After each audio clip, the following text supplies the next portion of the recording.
Okay, so this is the brand new segment that I was going to title Love and Other Stuff, but I'm calling it just Other Stuff now. And so in which everyone was supposed to watch something outside of the 3 films. But since we all kind of had a mess up, this is totally going to go very poorly. So... Well, I actually did watch things outside of the other movie. Good. Michael, unfortunately, Michael was very busy, so Michael didn't have a chance to, because Michael is currently working on lots of projects with Blue Blue Studios, as he's doing so right now while we're recording. Yes, that's true, actually. I mean, you only have so much time in the day. You have to make everything count. You have to multitask. I'm waiting to get horrifically offended, and then I'll just start tearing you guys apart. Good. You've already done so. Incidentally, it's public opinion that you guys are chronically insane for not liking aliens. Yeah, I would agree with that. Yeah. Okay, at least you agree with that. No, I totally agree that I would have way in the minority and probably a little crazy. Anyways, yeah. So I saw 3 things. We're in the same boat here, so it's okay. I saw 3 things that I want to talk about because I'm selfish. Yeah, well, I'm making up for Michael. Well, I actually have something. What do you have? I watched Dragonball. Skip it. No, skip you. No. Okay, Kasen, go ahead with the thing that you watched this week.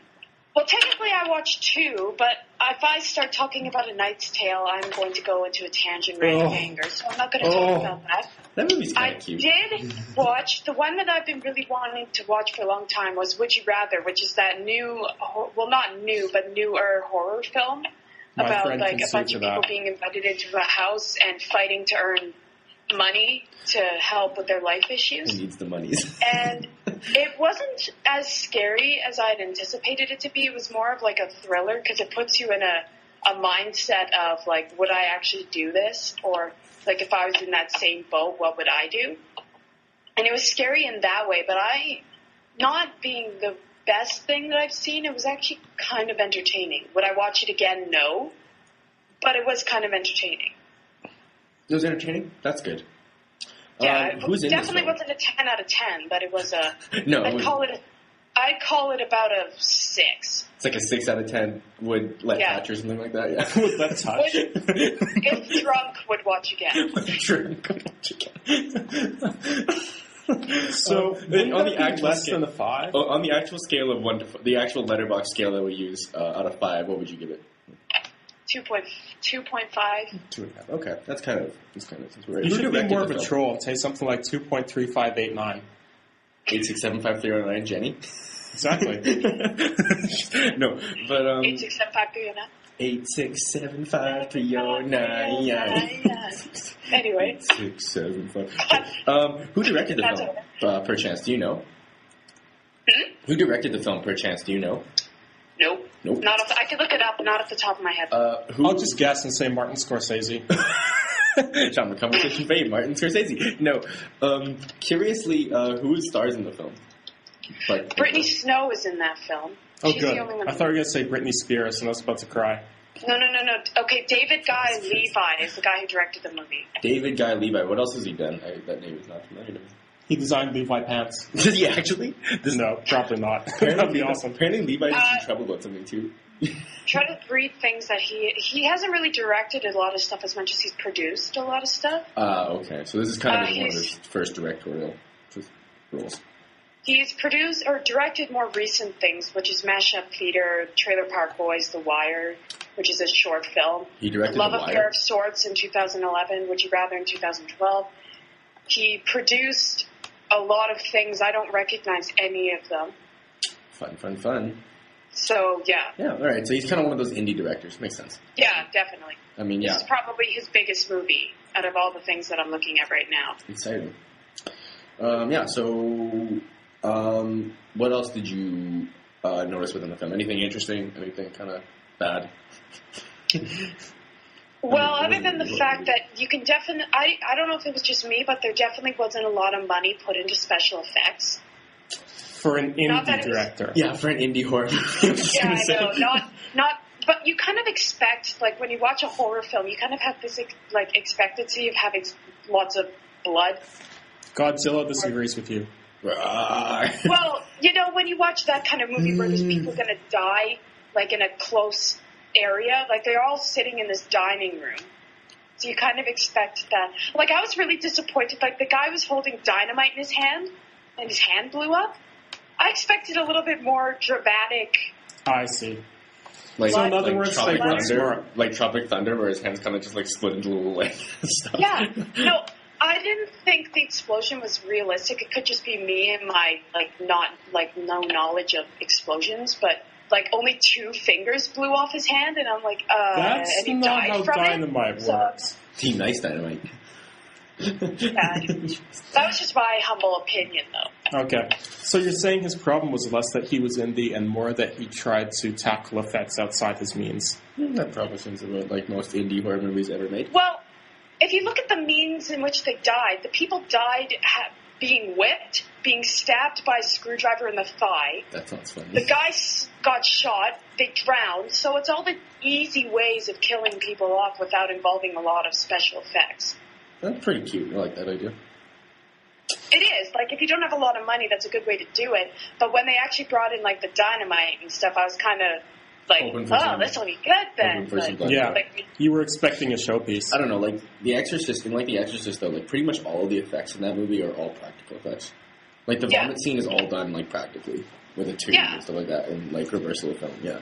So, I mean, I kind of like the idea that the guy didn't do a ton of special effects. I mean... No, it was good. It worked for this film, but it's still kind of, when you do it, you have this expectancy of a modern it is a modern expectancy because of, like, the CG that we have now, but, like, you expect a little bit more. You do know that CG is expensive as balls, right? Yes, apparently yes.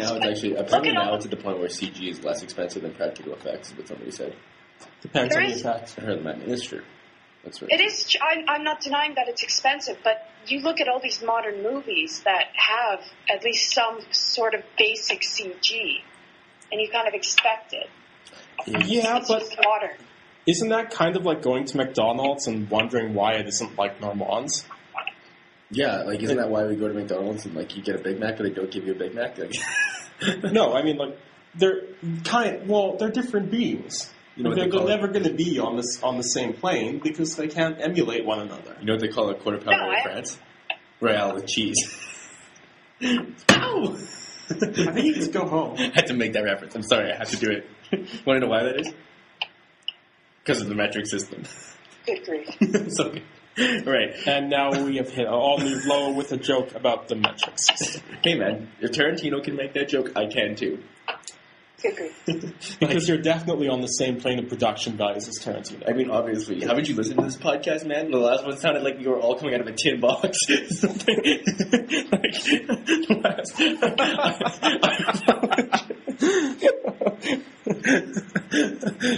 that 6 now? I couldn't decide whether to laugh or cry, but I apologize to you for the last, like, how shitty the last, like, episode sounded, because, like... You should.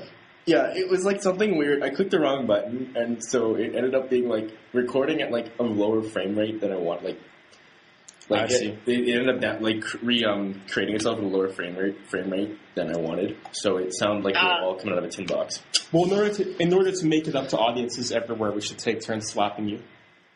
Put it up on our YouTube channel. Okay, Michael, you want to punch me? We're going to do that anyway.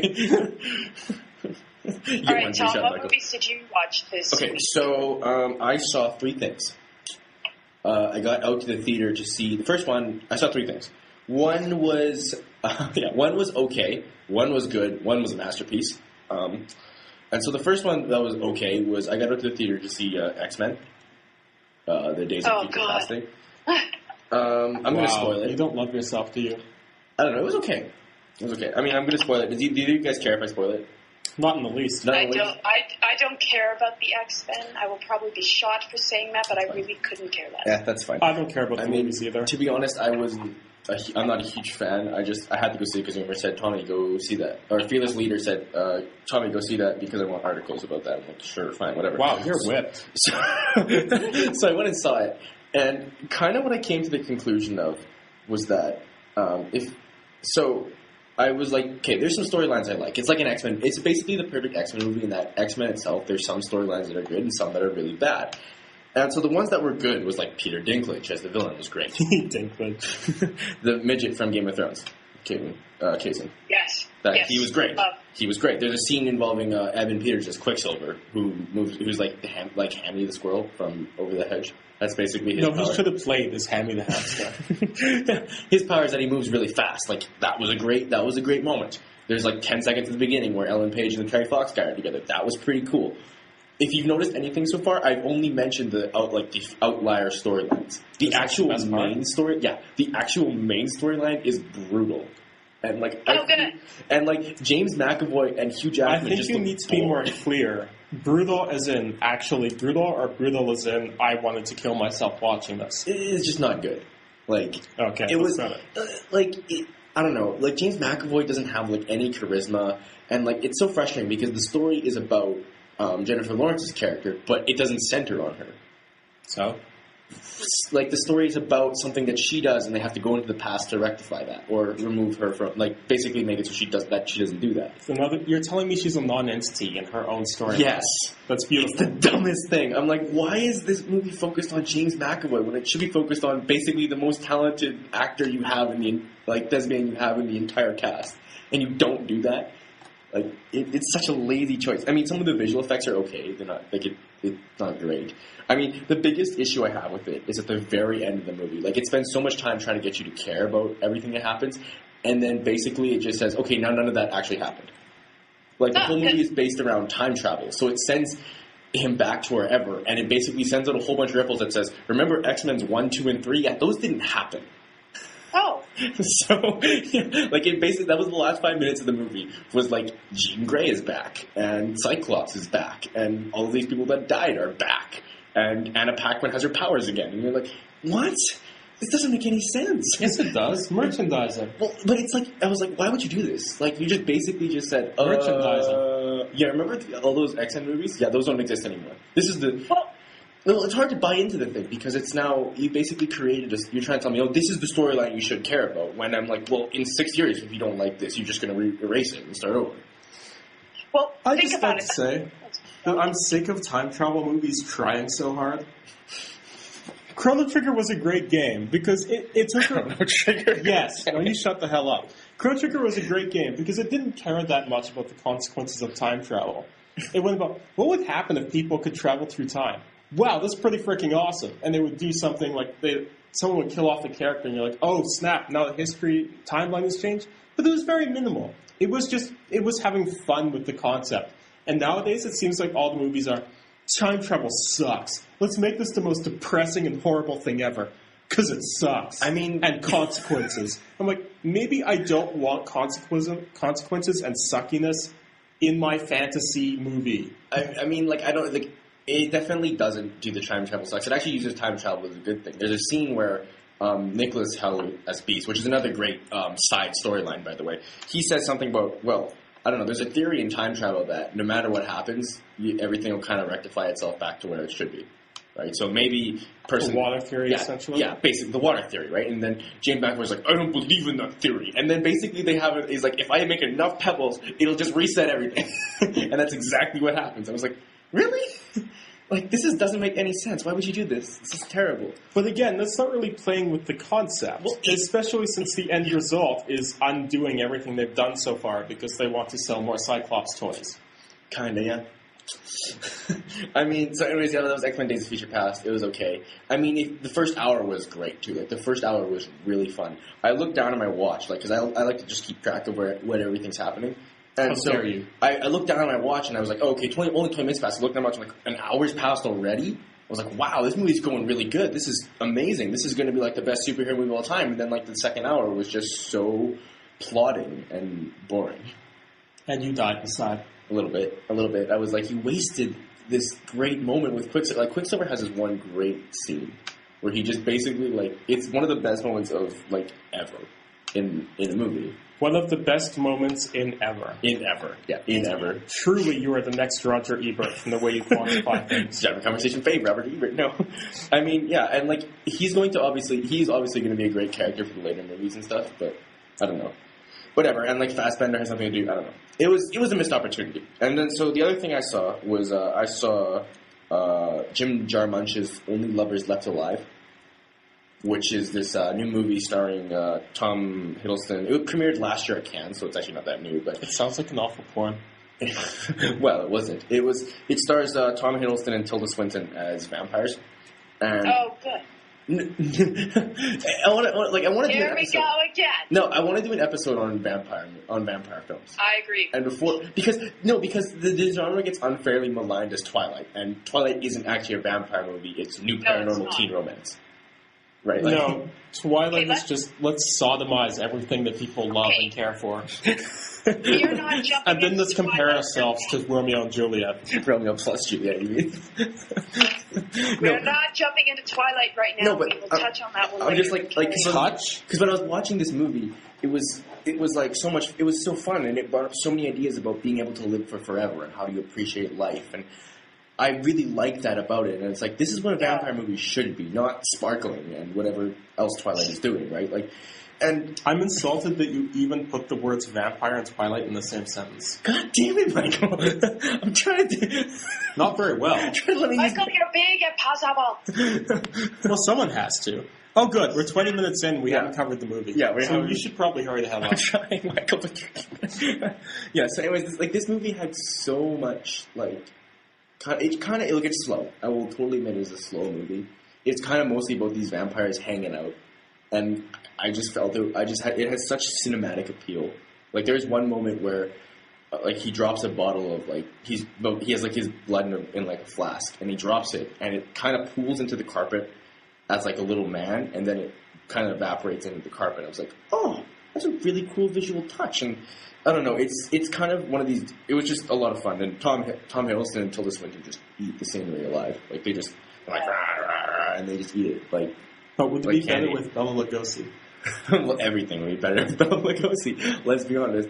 Plan 9 from Outer Space wouldn't be the same without Bela Lugosi dying 20 minutes into production. Let's be honest. That movie wouldn't exist without that. Yeah, so that was Only Lovers Left Alive. Oh, by the way, I gave X-Men 3 out of 5. And I gave Only Lovers Left Alive 4.5 out of 5. So then the Swiss watch out of all of the films that I saw was this movie called Panther Panchalli. And it's old, and both of you will hate it, so don't even bother looking for it. Especially you, That Kasen, seems common with your recommendations. especially with you, Kasen, because it was kind of Indian neo-realist. No. Are you done Take being it away. racist to one of our largest demographics now? No, but that's what it was. It was really that's what it was, and it's by this guy named Satyajit Ray, and this was the first film he ever made, and it's got this kind of.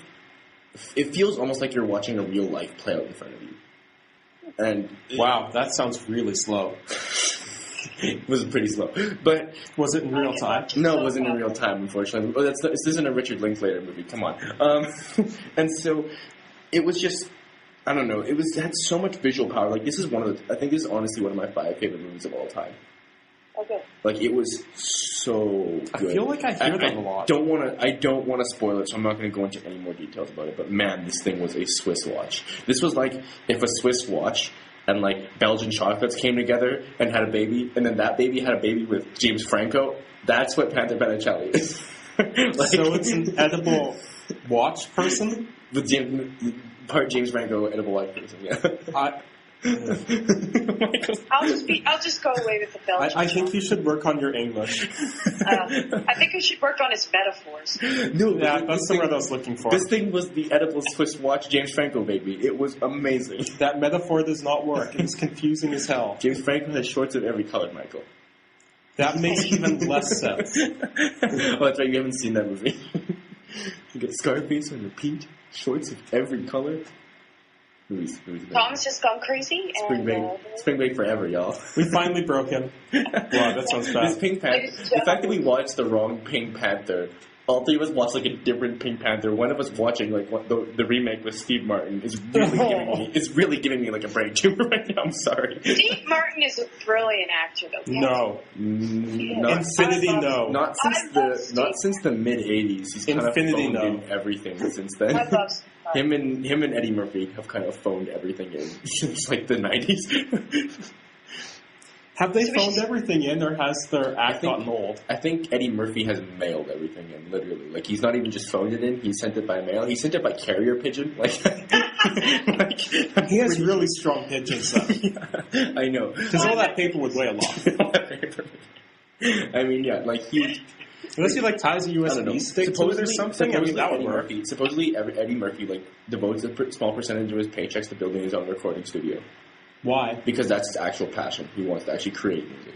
And so he's just basically taking a paycheck for everything he does just so he can get the money to build his recording studio. It's not a bad idea, I guess. Wouldn't that only require 1 or 2 paychecks? Recording studio and label, I don't know. He's doing a whole Well, it depends on how much you're being paid. Well, let's Your see. nickname. He's an actor. No. He's a well-known We should actor. ask Nick Cage how much he get Depends. paid. It honestly truly just depends on the movie. How am I not in this movie? What? 'Cause I'm pretty sure There the was only time money travel. he's gotten as of late is from Shrek. One. There was time travel. I think he did kind of peak in that movie. I think he did kind of peak in, like, the 90s. Let's be honest. After he left Saturday Night Live, it was kind of the end of it. Well, Shrek. Beverly Hills Cop. It's the animated voice of a donkey in Shrek, let's be honest here. Not exactly the performance of a century. Let's be honest. Well. Anyways, yeah, so that was all the things that we watched this week. Michael watched Dragon Ball. How was Dragon Ball, Michael? Dragon Ball is actually strange. I like it because my child kind of grew up with it, and being a child in Canada trying to watch anime, at least back in my time, that meant that you were lucky if you got to see one show. And you usually never got the right episodes in order, so you were always confused. And you usually always got the time wrong, so you got to see it like 3 times, but you're really excited when it was on, so you never got to see the frigging thing. Nice. So it's kind of been nice going back to it and actually like watching it through now, and realizing just how cracktastic it is. I like that phrase. I- Putting that in the lexicon. Oh, The best way to put this is I have never spent more time watching a show thinking to myself, this is a really great abridged series, only to realize I was watching the actual show. Like, it parodies itself. It's beautiful. the best abridged series is Yu-Gi-Oh! Abridged. Yes, but Card games on motorcycles. it'd be like thinking you're watching Yu-Gi-Oh! Abridged, And then only it's to find actually out the you're real show. actually watching Yeah, Yu-Gi-Oh! that's And you're kind of like, awesome. wait, what? Let us play a card game for the fate of the universe. Yeah. I mean, at its core, it's the setting is kind of original, and the artist is really well known these days. But the biggest thing is simply that it is the tale of the Monkey King. Nice. If you're familiar with that, that's the basic storyline. Nice. That's wicked. And everything else is just cracktastic and wonderful. Awesome. I'm glad you enjoyed it, Michael. Yes. I'm glad you had the most positive review of all of us that was a Panther Panchalli. It's true. Who would have thought?